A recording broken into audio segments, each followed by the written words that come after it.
Hello all, original models channel కి అందరికీ స్వాగతం. నా పేరు వసంత. ఈ కథకి వాయిస్ ఓవర్ ఇచ్చింది నేనే. ఈ కథ మీ అందరికీ నచ్చుతుందని అనుకుంటున్నాను. అలాగే మా ఛానల్ ని తప్పకుండా సబ్స్క్రైబ్ చేయండి. Welcome to original models. చరిత్రలో కత్తితో యుద్ధం చేసిన రాజులు చాలా మంది ఉన్నారు. కానీ హాస్యంతో, బుద్ధితో యుద్ధం చేసిన కవి ఒక్కడే. అదే తెనాలి రామలింగుడు. తెనాలి రామలింగుడు అంటే ఎవరో అనుకుంటున్నారేమో, మన తెనాలి రామకృష్ణుడే. తెనాలి రామకృష్ణుడు చిన్నప్పుడు చదువు అంటే అసహ్యం, ఆటలే అతని ప్రపంచం. కానీ ఒక సన్యాసి మంత్రం, ఒక జగన్మాత దర్శనం అతని జీవితాన్నే మార్చేసింది. లక్ష్మీదేవి, సరస్వతీదేవి మధ్య తను తీసుకున్న ఒక నిర్ణయమే తెనాలి రామలింగుణ్ణి వికట కవిగా మనకి ప్రసిద్ధి చేసింది. ఈ రోజు మనం ఆయన గురించి తెలుసుకున్నాం. ఇక ఎందుకు ఆలస్యం, కథ మొదలు పెడదామా? విజయనగర సామ్రాజ్యాన్ని పాలించిన వారిలో సాటి లేని మేటి పాలకుడు శ్రీకృష్ణదేవరాయలు. ఆయన బహుముఖ ప్రజ్ఞాశాలి, చక్కని పాలకుడు, హాస్యచరితుడు, కవి, సాహిత్యాభిమాని, కళా పోషకుడు. రాయల గారికి తెలుగు భాష అన్న, తెలుగు సాహిత్యం అన్న అమితమైన అభిమానం. ఆ భాషాభివృద్ధికి ఆయన ఎంతగానో కృషి చేశాడు. విజయనగర ఆస్థానంలో భువన విజయం సాహితీ కళాక్షేత్రం. ఆ క్షేత్రంలో తెలుగు, కన్నడ, తమిళ భాషలకు చెందిన అనేక మంది కవులు ఉండేవారు. భువన విజయం నిత్యం సరస్వతి పుత్రులతో కోలాహలంగా ఉండేది. భువన విజయంలో తెలుగు కవులను అష్టదిగ్గజములు అనే పేరుతో పిలిచేవారు. వారు అల్లసాని పెద్దన్న, దూర్జటి, పింగళి సూరన్న, మాదయ్య గారి మల్లన్న, నంది తిమ్మన్న, అల్లయ్య రాజు రామభద్రుడు, భూషణుడు, తెనాలి రామలింగ. ఈ 8 మంది కవి సాహిత్య కథన రంగంలో ఆ కాలంలో ఇతర రాజ్యాలపై ఎప్పుడూ విజయనగర సామ్రాజ్యం కీర్తి బావుటాలను ఎగరవేసేవారు. అష్టదిగ్గజములలో అందరికంటే చిన్నవాడు, ఎటువంటి విషయాన్నైనా తన చతురతో, హాస్యముతో పండించగలవాడు. వికట కవిగా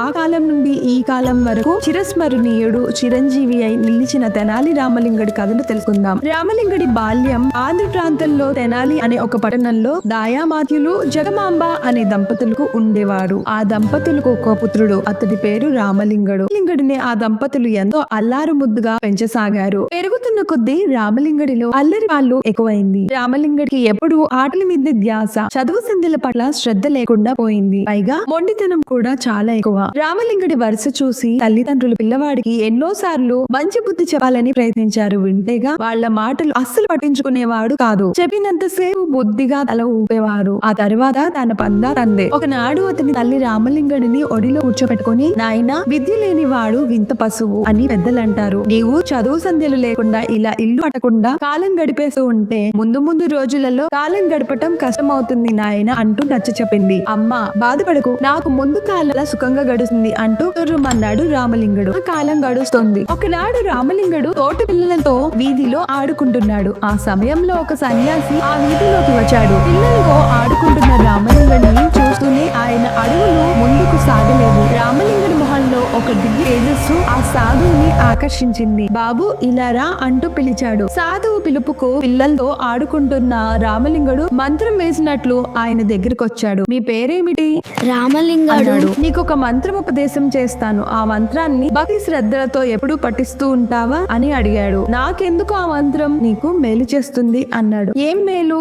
ఆ సాధువు ఏం చెప్పాలో అర్థం కాక అలా చూస్తూ ఉండిపోయాడు. ఆ మంత్రం చదివితే నాకు బొమ్మలు వస్తాయా? రావు. పోనీ మిఠాయిలు వస్తాయా? రావు. పోనీ పండుగలప్పుడు కొత్త బట్టలు వస్తాయా? రావు. ఎందుకు ఆ మంత్రం? ఆ మంత్రం వల్ల నాకు జరిగే మేలు ఏముంది? కనీసం ఆ మంత్రం చదివితే చింతకాయలన్నా రాలుతాయా? రాలవు. అయితే నాకెందుకు ఆ మంత్రం? చింతకాయలు కూడా రాలని ఆ మంత్రం నాకు అవసరం లేదు, నువ్వే ఉంచుకో అంటూ రామలింగుడు ముందుకు కదలపోయాడు. ఆ సాధువు రామలింగుడిని ఆపి, ఇవన్నీ రావు గాని నీకు జగన్మాత దర్శనం అవుతుంది అన్నాడు. ఆమె ఎవరు? అమ్మలగన్న అమ్మ. ఆ పేరు వినగానే రామలింగుడిలో ఏదో తెలియని మార్పు వచ్చేసింది. మంత్రం చెప్పు తాత అన్నాడు రామలింగుడు ఏదో ఆవహించినట్లు. ఆ సాధువు రామలింగుడి చెవిలో మంత్రోపదేశం చేసి తన దారిని తాను వెళ్లిపోయాడు. ఆ తరువాత రామలింగుడు ఆ మంత్రం మర్చిపోయి తోటి పిల్లలతో ఆటల్లో మునిగిపోయాడు. రామలింగుడు యుగ వయస్కుడు అవగానే ఒకనాడు కాళీదేవి ఆలయానికి దర్శించుకోవటానికి వెళ్ళాడు. ఆనాడు సాధువు ఉపదేశించిన మంత్రం నెక్కి వచ్చింది.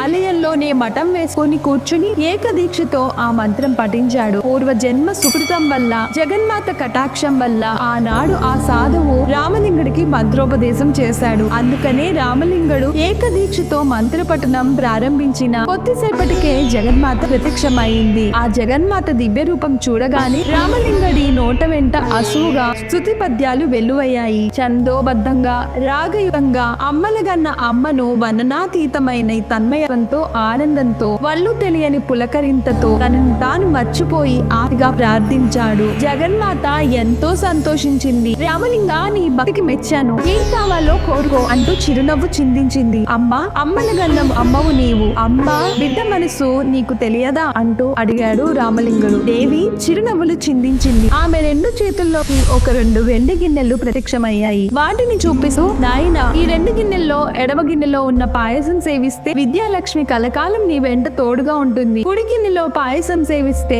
ధనలక్ష్మి నీ వెంట ఎల్లకాలం కొలువై ఉంటుంది అంటూ చెప్పింది. రామలింగుడు ఆలోచనలో పడ్డాడు. అష్టలక్ష్ములలో అగ్రభాగాన ఉండేది ధనలక్ష్మి. లోకంలో ధనం కోసం ప్రాకులాడని వారు ఎవరు? విద్య లేనివాడు వింత పశువు. ఏ విద్య లేక ఎంత ధనం ఉంటే ఏం ప్రయోజనం? జోడు లక్ష్ములు ఉండి తీరవలసిందే అని ఆలోచించుకున్నాడు. జగన్మాతతో, తల్లి, ఈ 2 లక్ష్ములను నాకు ప్రసాదించు, మిగతా లక్ష్ములను సాధనలోను ఐశ్వర్యముతోనూ సాధించుకుంటాను అన్నాడు. దేవి చిరునవ్వు నవ్వి, తెలివైన వాడవే కాని ఈ 2 లక్ష్ములలో ఒక లక్ష్మిని మాత్రమే నీకు ఇస్తాను, ఏ లక్ష్మి కావాలో తేల్చుకో అంది. మళ్ళీ రామలింగుడు కొంతసేపు ఆలోచించి, తల్లి, ఏ లక్ష్మి కావాలో తేల్చుకోలేకపోతున్నాను, ఆ 2 పాత్రలను ఒకసారి నాకిస్తే చూసి తెలుసుకుంటాను అన్నాడు. దేవి 2 గిన్నెలు అతనికి ఇచ్చింది. మరుక్షణం 2 గిన్నెల్లోని పాయసం ఒకదానిలో మరొక దానిలో కలిపేసుకుని గుటుక్కున తాగేశాడు. అతడి చర్యకు ముందు విస్తుపోయి ఆ తర్వాత ఆగ్రహించింది. రామలింగుడు జగన్మాతను శరణు వేరాడు. ఆమె కళ్ళు ఎరుపెక్కాయి. తన మాటను ధిక్కరించినందుకు రామలింగుడిని వంక దీక్షగా చూసింది. ఆ చూపులకు ఎంతో మంది రాక్షసులు భస్మం చేసిన శక్తి ఉంది. కానీ రామలింగుడు కొంటితనంతో తప్పు చేశాడే కాని జగన్మాత ఆజ్ఞను ధిక్కరించాలని కాదు. అతడి అజ్ఞానమే అతడికి శ్రీరామ రక్ష అయింది. జగన్మాత ఆగ్రహ జ్వాలల్లో శలభంలా మాడిపోకుండా కాపాడింది. దేవిని స్తుతిస్తూ మృదు మధురమైన కీర్తనలు గానం చేశాడు. దేవి కొంతసేపటికి శాంతించింది. రామలింగ, నీవు చేసిన తప్పు క్షమించరానిది కనుక నేటి నుండి నీవు పండితుడు అయినా గాని నీ పాండిత్యము వికటత్వముతోనే ప్రసిద్ధి చెందుతుంది. నీవు వికట కవిగానే లోక ప్రసిద్ధి పొందుతావు. ధనలక్ష్మి నీ వెంట ఉన్న అక్కరకు రాకుండా పోతుంది అంటూ శపించి అదృశ్యురాలైంది. ఆనాటి నుండి రామలింగుడు తెనాలి నుండి విజయనగరం చేయి వికట కవి తెనాల రామలింగుడిగా ప్రసిద్ధి పొందాడు.